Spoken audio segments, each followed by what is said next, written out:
You all here. My name is Carol Carter, and I'm the founder and CEO of GlobalMindED. Work with some incredible people here, and you're going to be meeting them throughout the day.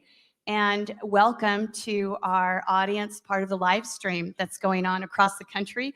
As many of you know, next week is First Generation to College Week, and many colleges are using this as a way to launch that tremendous celebration of First Gen. So I want to start out by just sharing what is GlobalMindED? What do? We are an inclusive success network, and we focus on opportunities for first gen to college, poverty-affected students, diverse students, any way that you can define people who are diverse in any way. Those are all people that are welcome in our community. We connect first gen and all kinds of students to role models, mentors, internships, and jobs through our annual conference in Denver in June, which we're accepting proposals for that through November the 21st. We have monthly equity events led by leaders of color with primarily diverse panelists. We have a daily newsletter with role models of incredible people. We're celebrating this month our Native American leaders, our veterans who have served our country. And we have inclusive leader awards across 15 sectors. We call these awards the DEI awards for the Academy Awards of Diversity, Equity, and Inclusion. And we feel strongly until those people are household names like sports stars and movie stars, we're not going to see what we need to see in leadership in the C-suite, on boards, and in the highest levels of leadership and investment. We do programs at the HBCUs, some of the minority serving institutions, work with some of the majority Native American colleges and tribal colleges, and state colleges with high Pell eligible attending students. And it is my great honor to introduce you to a very, very special person who is head of our Executive Leadership Council and representing all of those people here today, and also part of a lot of our leaders that are in the Southeast in Atlanta, which is why we decided to do this. And want to go ahead and welcome Ken Epps, and he's going to open us up. And quickly before that, I also want to say we want to thank Georgia Tech for hosting us today and for sponsoring this event. And you're going to get to meet Dr. Sabrina Atwaters and all the different people on her team as the day goes on. So let's give Ken a round of applause. Thank you. So there's two things really.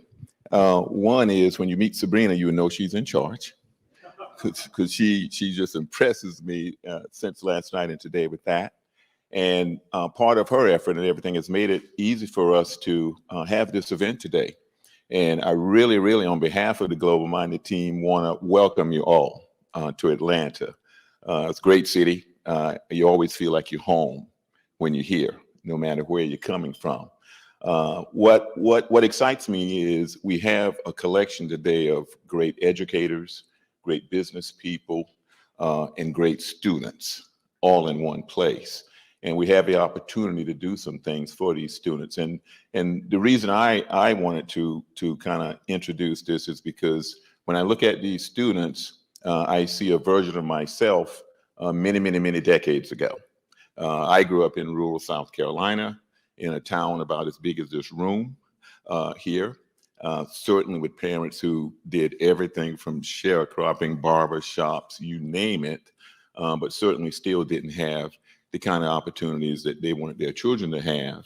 And they found a way for me and 5 of my siblings to have those opportunities.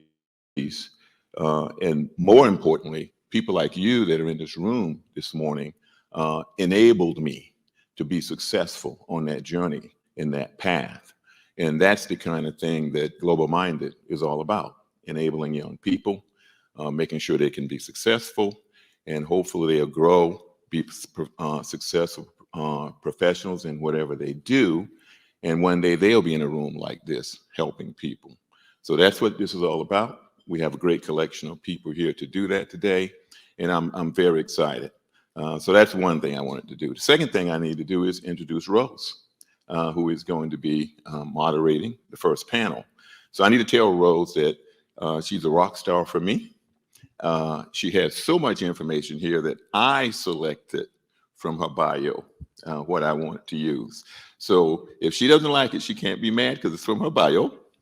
But she has so much to say there. So let me do this here. So I'm pleased to introduce the moderator of our first plenary panel, the accomplished award-winning journalist, Rose Scott, who has worked for 2 decades reporting on education, minority health, Atlanta's HBCUs, gender issues, sports, and NPR in Atlanta. Like GlobalMindED, Rose's broadcast brings together viewpoints from all sectors of society, from the hood to the street, to the ground, to the highest ranks, global, national, local, civil, and social leaders. She is the perfect person to lead our opening plenary of GlobalMindED's OMED Resolve to Solve Day and this esteemed panel of college presidents. Rose. Welcome, Rose, and all of our panelists. Okay. Thank you. And let me just say one thing. You bet. Please share our link here with regards to that's on the name tags. Clearly, we're in a social media world, and we all can communicate about our events and everything. So please, we really appreciate your support sharing this event with everyone. Okay, thank you. Let's welcome Rose. Thank you. Panelists and our incredible.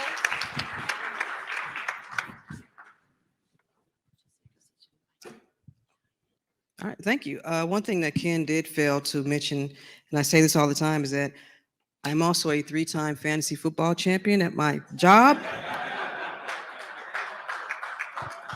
I think that's important, but that's later. I want to go ahead and welcome the panelists for this morning. First, Dr. Glenda Baskin Glover, President, Tennessee State University. Also, Dr. David Thomas, President, Morehouse, the Morehouse College. And Dr. M. Brian Blake, President, Georgia State University.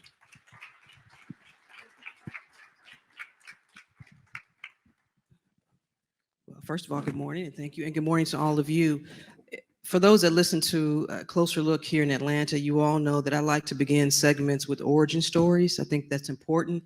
I think it also lends itself to understanding when we talk about college and pathways and how it can be inclusive for students that are here, understanding how people who look like them got to where they are. And so my first question, and they knew none of this, and they'll probably be mad, but I don't care. They know me. President Blake, I'll start with you.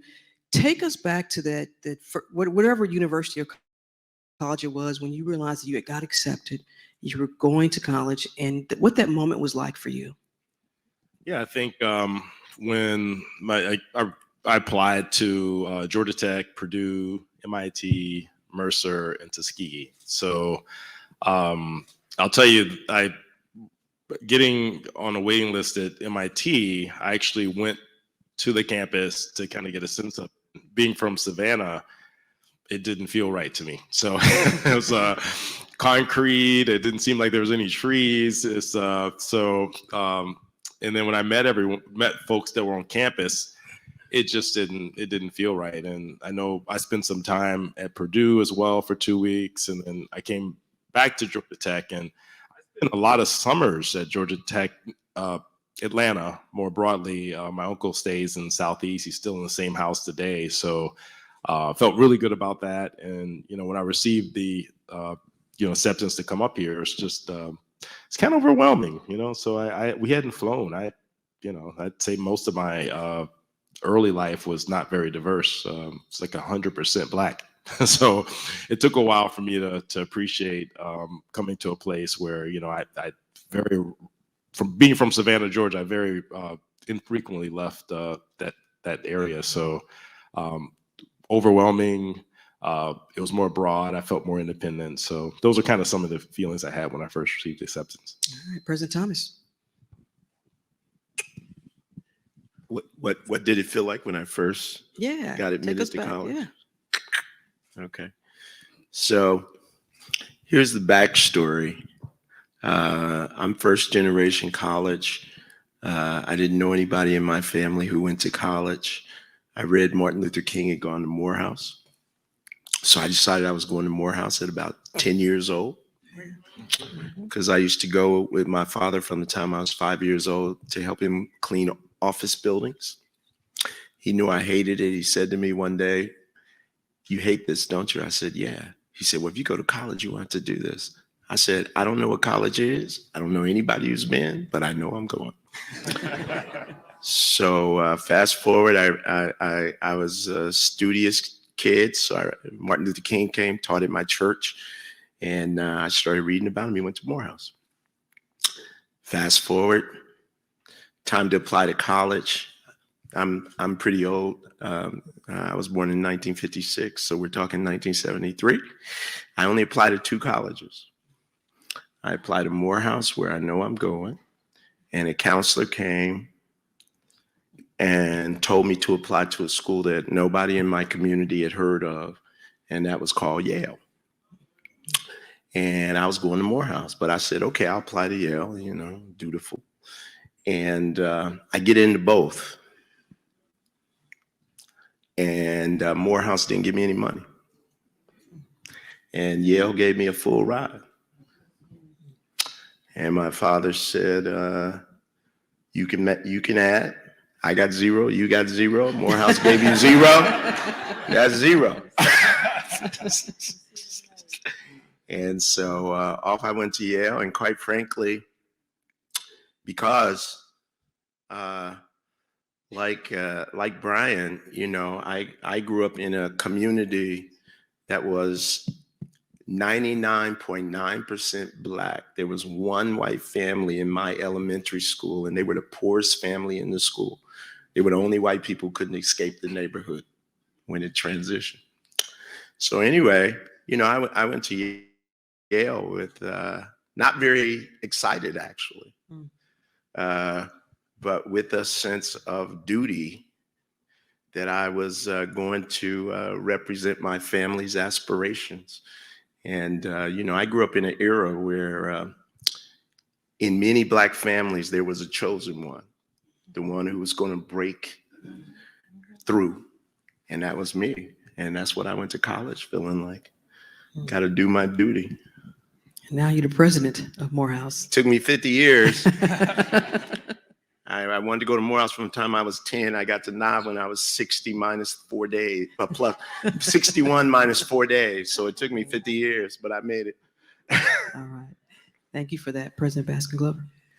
Well, my story is not unlike the others growing up in the neighborhoods and that part. I grew up in a civil rights family. My father was a civil rights leader in Memphis. And so going to college was a necessity in our household. It was, you didn't think of anything other than what college am I going to attend? The question was, where would I go? How far away would I go? And I got accepted to 41 colleges. And I went to visit a few. I wasn't going to go to Tennessee State where I ended up, but I went to visit the campus. And that's what sold me, was the campus. So as president, I make sure I tell people, come to campus and visit. So, but what really got me started on Tennessee State, wanting to go, and then not wanting to go and get away from Tennessee, get away from home, was in my neighborhood, because you know I grew up in the 60s.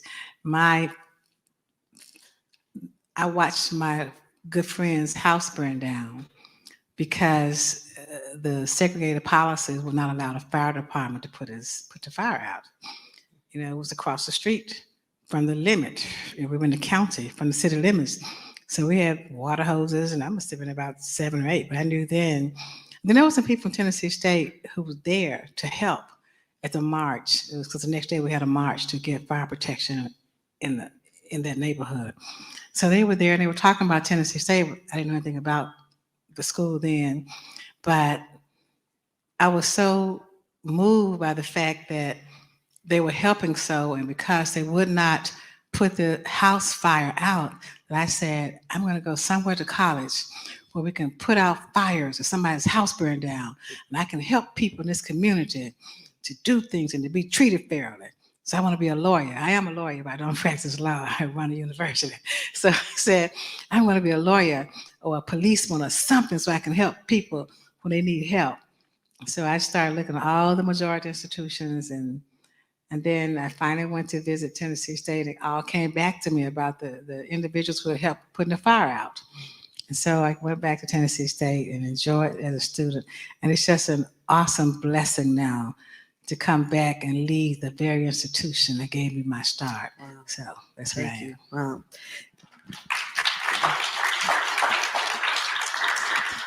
For the sake of this conversation, if we're talking about how college can be inclusive, and before we get into solutions, initiatives, and implementations, I think it's important to also get a sense of, how do we define that? What should it look like to begin with? So I'll start with you, President Baskin Glover. When you talk about, hey, how can college be inclusive? It's such a broad question.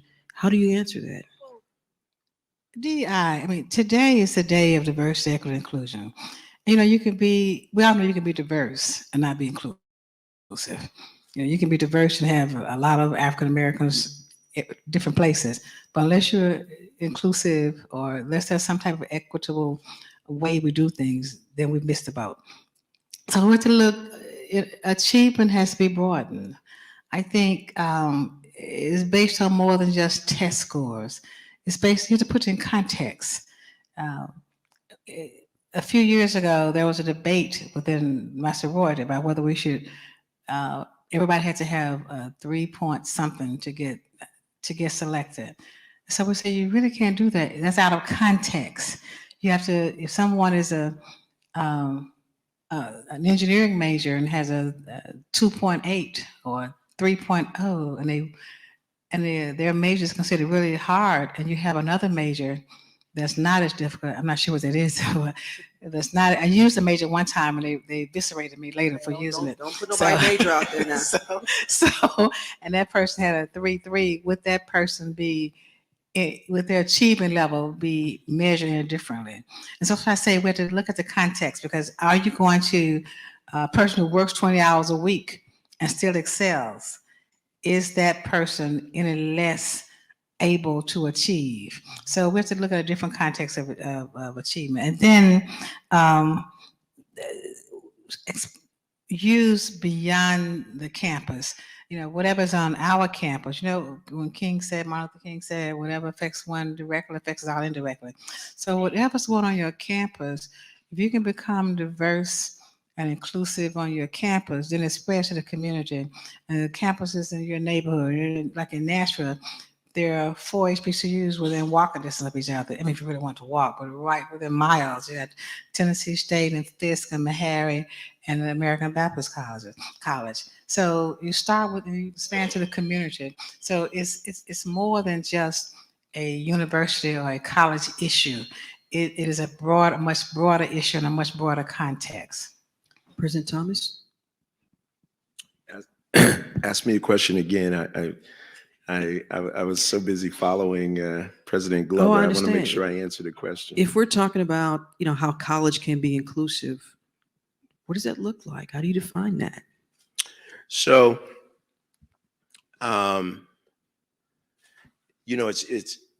it's very interesting, given the arc of my career, to think about this question of inclusiveness. So, as I said, I went to Yale. I taught at Penn, I taught at Harvard, taught at Dean at Georgetown, all predominantly white institutions. We would talk about diversity, and to President Glover's point, you can be diverse and not be inclusive. Then I come to Morehouse, where I'm exactly 5 years into the mission. And there's a way in which sometimes at least I would just say Morehouse, when I arrived, I realized that we took diversity for granted, because in most of those other places I'd been, when they used the word diversity, they were talking about us. Now all of a sudden we have our own, right? There's an institution, it's, 2,200 students, and 2,000 of them identify as Black. So what does inclusive mean? And what I've evolved to that I think is also relevant to my experience at PWIs is, for those who don't know the nomenclature, PWI is predominantly white institution, is that the lens needs to be the lens of identity, right? And that at Morehouse, what's interesting is when I talk to my students who are seniors, and I spend a lot of time in their last semester talking to them, say, what'd you learn about, what was the most powerful thing about Morehouse? They all speak to the diversity of the place, how they came to discover the diversity among Black men. And then I look at, who actually feels like they own Morehouse. And those are the people who feel like they were able to be who they are at Morehouse in their identity. And so what we've begun to focus on at Morehouse, we have an initiative called Equity, Inclusion, and Belonging. And belonging is that piece that's about, can I be an owner here?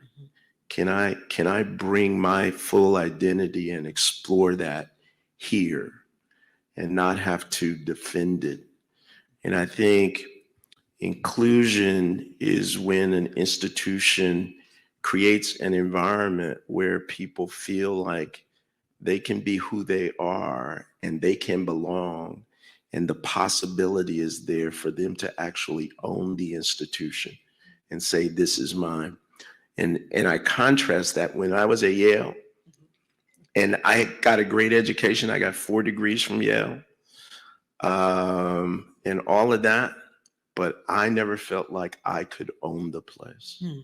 I was visiting someone else's house, right? And so for me, inclusion is about I can be who I am and essentially, like at Morehouse, say, this is my house. All right. President Blake. I think Dave and I have similar experiences. I was all PWI until I arrived at Georgia State. So what's funny is that my career has kind of had a sort of a full rainbow because, I started as a kid in predominantly Black areas and then came to Georgia Tech. And then, 20 years later, I've been in mostly predominantly white institutions. And then I'm back to an institution that has a great population of diversity and certainly African-American. So I remember calling Makola Abdullah, who's the president of Virginia State. And I said, look, I've been trying to change who I am for so long. I'm scared that when I get to Georgia State, I won't be Black enough. So he's like, oh, you'll be fine. You'll be fine. So, but what I'll say is about inclusivity, Georgia State, we have 52,017 students. So a really big place. If you look at, I haven't checked this fact, but I got to guess knowing that the biggest institutions are around 70,000 and others are, anywhere in the hundreds, that the average institution is probably somewhere around 8,000 to 12,000, I would guess, across all of the thousands of institutions out there. So when you look at Georgia State, we have 40% African Americans, 20% Caucasian, between 8 and 12% Latinx and Asian American. So if you see, 20,000 African Americans, 10 or 12,000 Caucasians, 10,000 Asian American, 10,000 Latinx, we got 4 different institutions walking around in the same space. So, and, you see, a combination of 2 things. One, if you sit at Piedmont and Auburn and you watch the students walk by, thousands of students are going to walk by and they'll walk around in mixed groups and it's going to be the greatest thing you've ever seen because you think this is what the world is going to be. But then if you look a little deeper, go to the next level, there are certain spaces you see sort of a high concentration of one group and not the other. There are certain majors, who goes to the football games, who's in the library, who's actually in this space, who loves the green space. And, that's, my role, I think, is for us to make sure that any student on campus can talk intelligently about a different type of student, whether it's ethnicity, whether they come from a different, international background, different part of the state. You really want people to kind of really understand the identity of, of their peers, and then take that with them as a better self when they go into their career. So trying to curate the environment to allow for that, that's really hard. I mean, I spent my whole career fighting for diversity, and we never turned that corner where we could think about inclusivity. And now, now we have diversity, and we got to kind of turn the corner and think about how we bring those groups together so they can celebrate each other. I want to stick with you for a second, President. But you wanted to let President Thomas know something, right?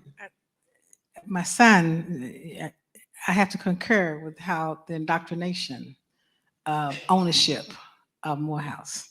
My son attended Morehouse. This is a great story. My son attended Morehouse, and he told me he discovered himself there. I thought he already knew who he was, but he discovered himself in Morehouse.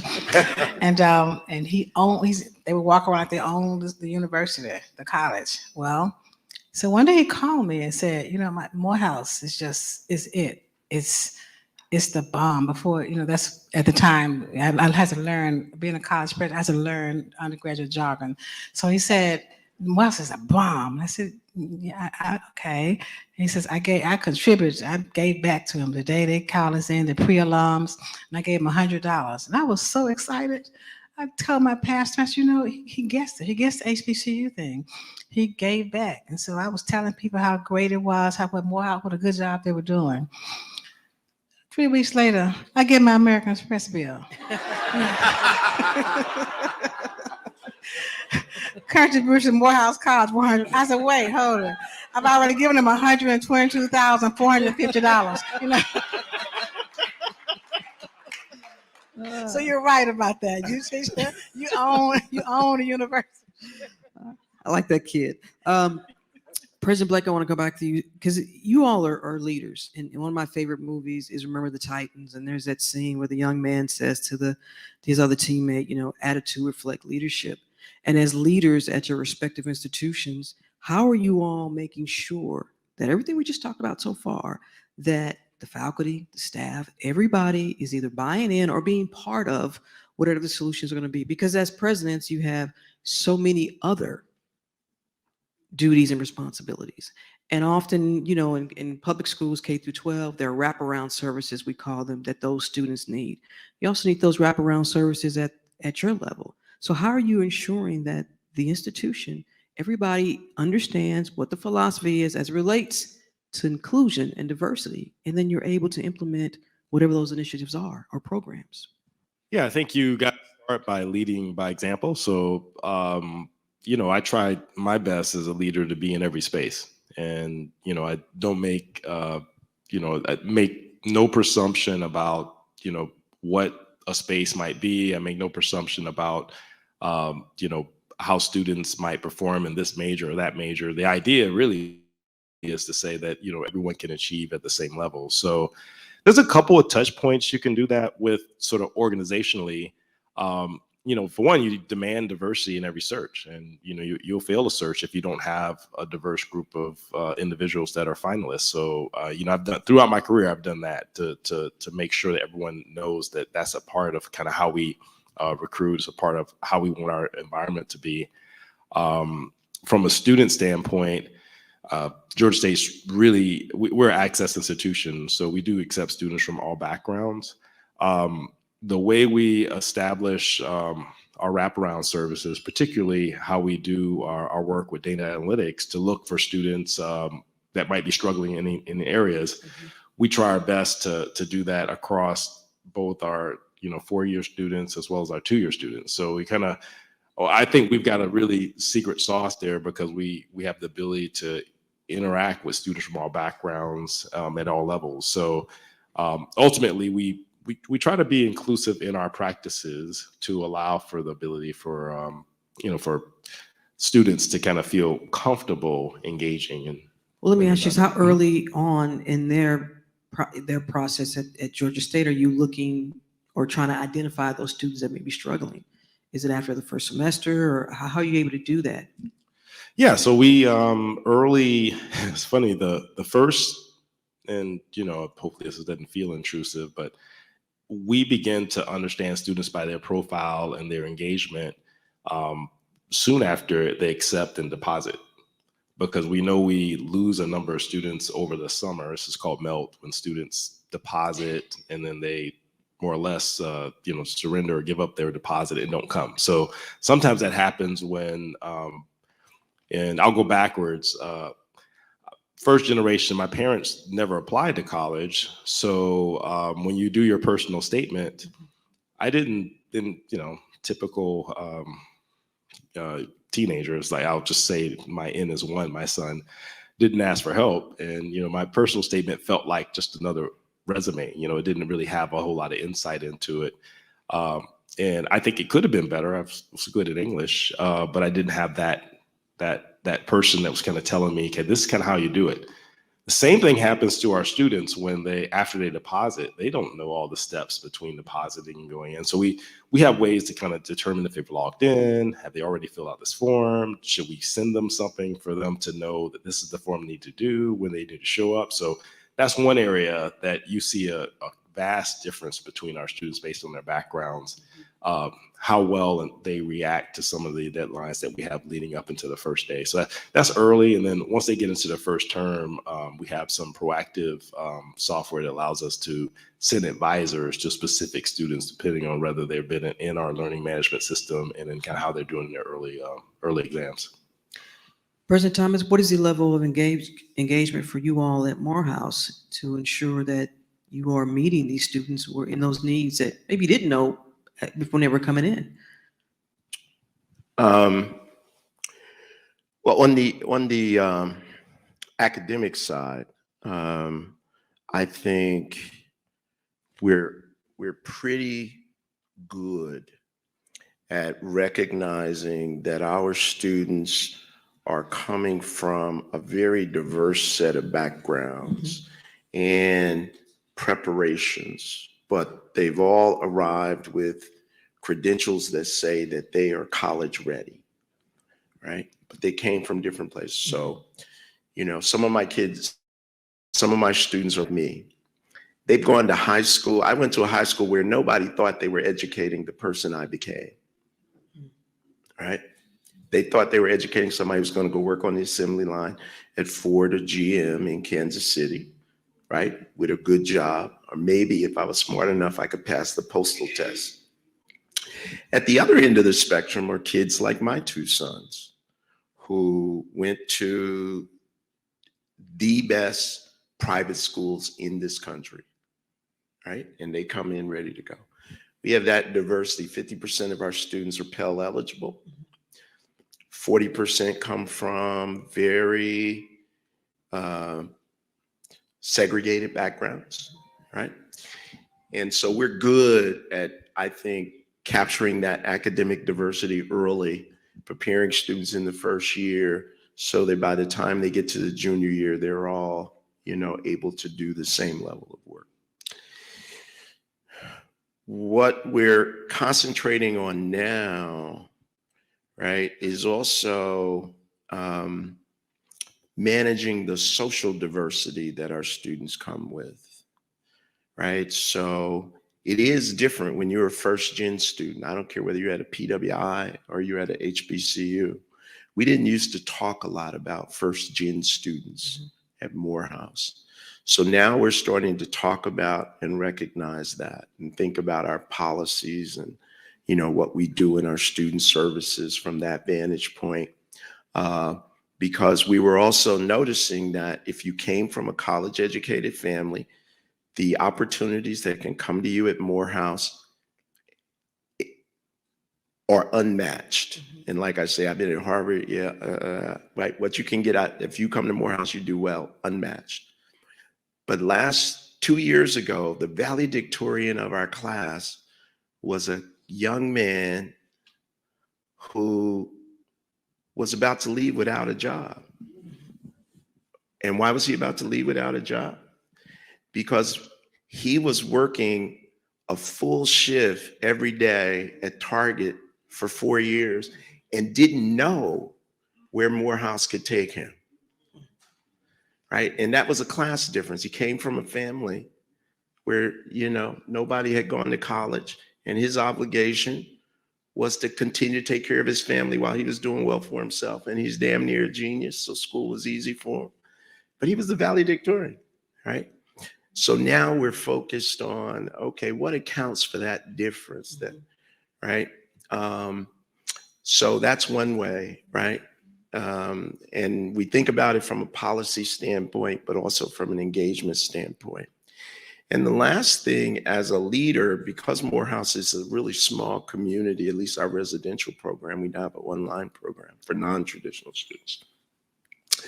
I've also come to realize that it's very important where I show up and even who I talk to. So when I go into the cafeteria, I'm very conscious, because we also have spaces that they may all look the same because they look like you and me, Brian, but they also have social groupings that are defining them at the level of identity. And I now realize 5 years in that it's been important that I was very conscious of sitting down at the different tables and understanding who those groups are. And that sends a signal even to my student leadership, right, about how they should show up. So that's the way I think about it. President Glover? Tennessee State is about 70% Black or African American, and I would say about 8% international students, and the remaining white students, and that's largely at the graduate level, where we have the most white students at the graduate level. We try to teach our students that there's cultural diversity. Diversity is not just the racial diversity and gender, which is what we often, that's the boxes we often check. But there's the cultural diversity, there's the geographic diversity, diversity of thought. So we want to make sure that when students leave, that there's this cultural competence that they can sit in any setting and understand the cultures of others. That's what diversity is. We have so many different, you all, like the rainbow. So we all fit in together. So we have to meet them where they are. Because, my motto is I can take any student and make them a scholar. And so we take the students where they are. We meet with them. The student affairs, the student affairs life is so important because they're all good academically, or at least on paper when they first get there. It's up to us to keep that academic going and then make sure we meet them at the level where they need to be met to survive in a social world. So we have to have wraparound services that are different. It's like you have 3 children. You love them equally, but you love them differently because they have different requirements, they have different asks, and different needs. And so that's where we are in this whole diversity pool. So you all have touched on some solutions, but I also wanted you all to touch on the challenges that you're facing at your institutions. If we're talking about from inclusion to career ready, what are the challenges? And if it's money, go ahead and say that, because maybe somebody will write you a check. I don't know. But I feel like that when I have these conversations with leaders and we talk about the challenges, it's usually something that's a policy, some issues they have with a policy, or it could be something they just don't have enough to implement the resources. Well, let me speak to in the HBCU world. Well, first, we're just spend the first 5 to 7 minutes of every conversation defining who we are and why we exist and why we are important to the whole survival of higher education. So once we get past that, then we start defining the problems. And of course, there's always money. But my suggestion is that it's bigger than just money. Is in the HBCU world, which is where I reside, it's a lack of a solid advocacy base. If you have the right advocacy base, people fighting for you at the Capitol and at the Hill, pushing things for you, the money will come. So the biggest challenges I've found in our world, among our population, is having that advocacy based. It's not always just the alums, because alums will support you.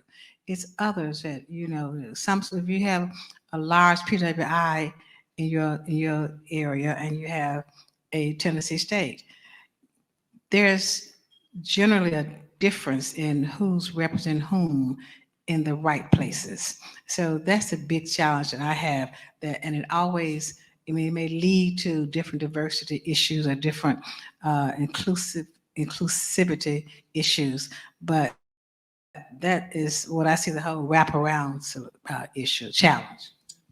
President Thomas. So, you know, in contrast to Tennessee State, which is a public university, we're private. So, you know, there's a couple of big challenges for us, and they start with the whole issue of affordability and what you can provide your students.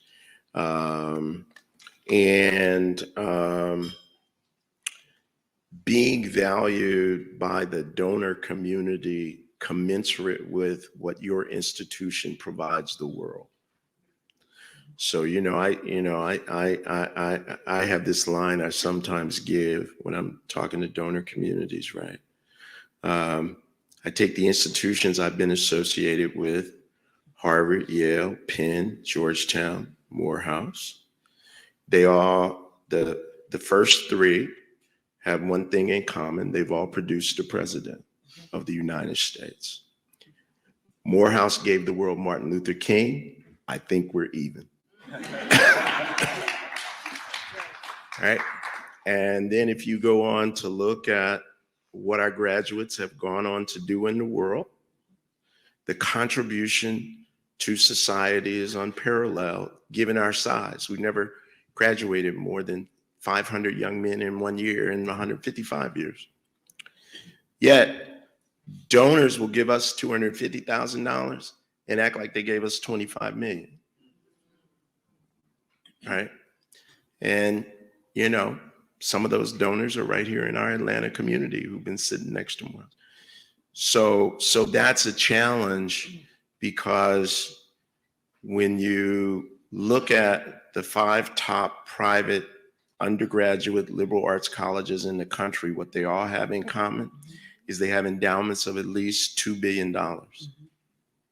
Our endowment is just now $250 million. And that creates a resource challenge, and it influences what we can expose our students to, the opportunities that we can give them, right? And what we can require of them. So right now, one of my goals is to raise the resources so that I can require, not offer, but require every Morehouse student to have a global experience before they leave Morehouse. Well, when 50% of your students are Pell eligible and government financial aid does not pay for what kids do in the summer, and that's when many of my students want to have that global experience, then if that kid is David Thomas, he's not going global. And what do we know about the 21st century? It's the global century, right? So a lot of the challenges reside there, because the flip side of it is at Morehouse, our students become very savvy about the world, and they want to do things, and figuring out how to support them to do those things is the big challenge. President Blake, challenges. Yeah, those are hard to top. But I'd say our students, and it's, again, the first time I've been to a place where I think there's some affordability in tuition. So we're somewhere between $9,000 and $10,000 a year. 6 out of 10 of our students are Pell eligible. So they're provided $7,000 or $8,000 a year as well. So a lot of the tuition is covered in that perspective.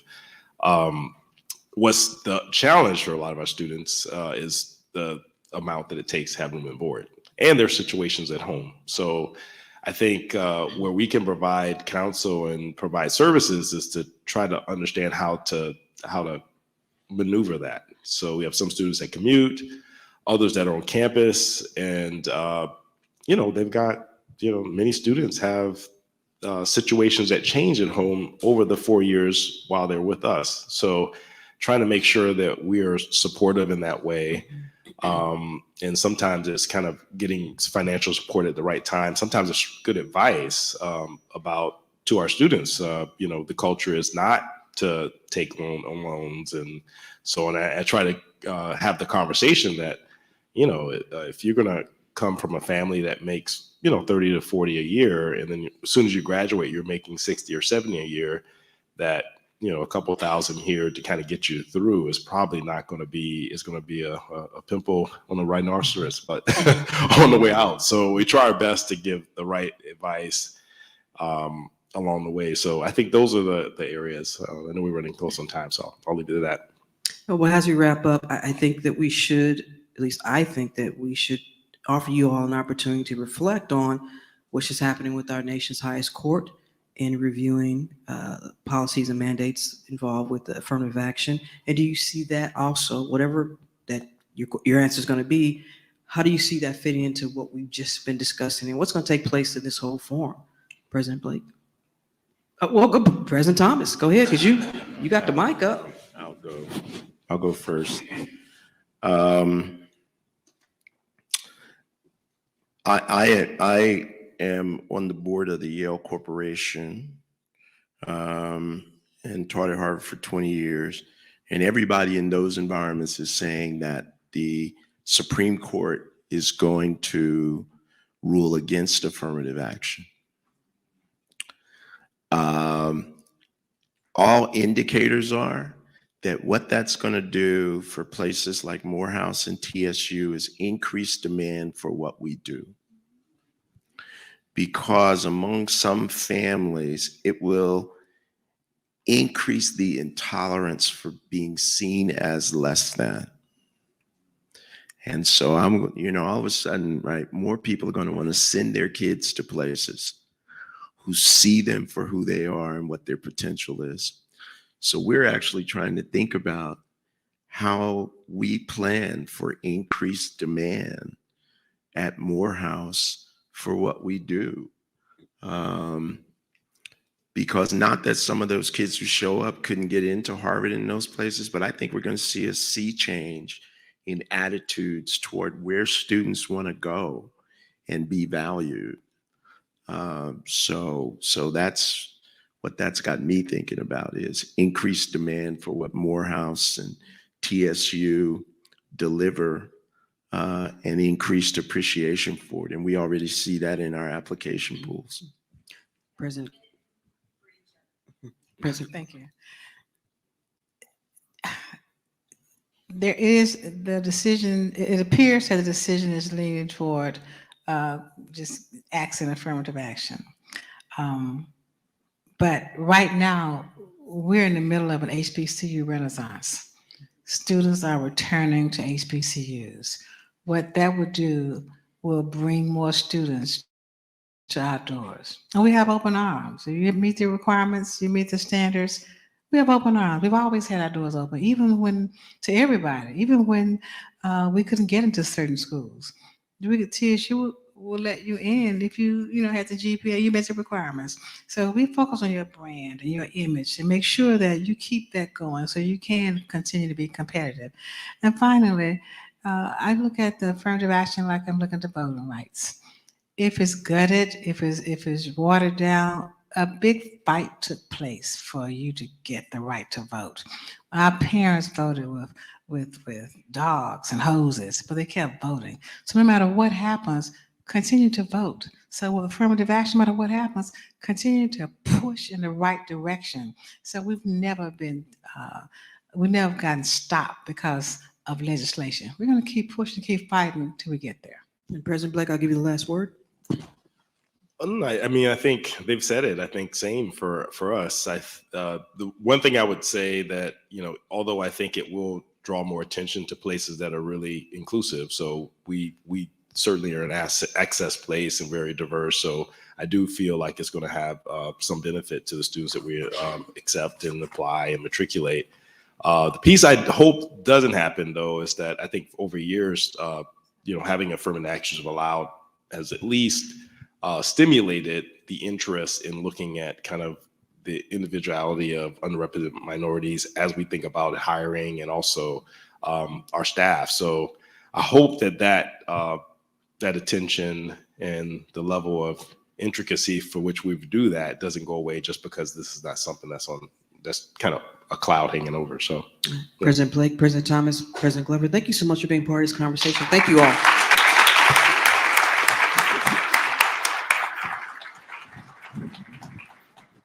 Thank you so much.